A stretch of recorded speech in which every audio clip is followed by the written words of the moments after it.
Në qytetin e Beratit është përkujtuar sot 5 maj, dita e dëshmorëve të Adheut, një ditë me simbolik të thellë historike. Në një ceremoni solemne të zhvilluar pranë memorialit të dëshmorëve, morën pjesë veteranë të luftës, familjarë të dëshmorëve të rënë në luftën nacionale çlirimtare, si dhe përfaqësues të pushtetit vendor dhe qytetarë të shumtë. Ceremonia nisi me vendosjen e kurorave me lule në nder të rënëve për Adheun, ndërsa u mbajtën edhe fjalime përkujtuese nga përfaqësues të organizatave të veteranëve. Ata theksuan në rëndësinë e ruajtjes së kulturës historike dhe vlerave të luftës për liri.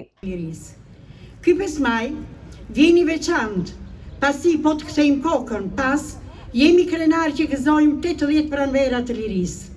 Në themelit e këtyre 80 viteve të lirë, është gjaku i martirëve, të cilët falën jetën, rinin e tyre.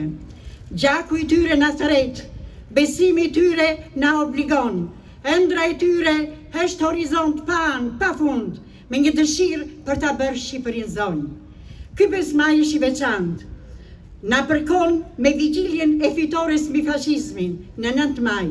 5 maj përkujton figurën e Qemal Stafës dhe përmes saj të gjithë dëshmorët shqiptar që ranë për çlirimin e vendit dhe mbrojtjen e pavarësisë. Në Berat, kjo ditë vijon të kremtohet me dinjitet si një dëshmi e respektit dhe mirënjohjes për ata që dhanë jetën për lirinë e Shqipërisë.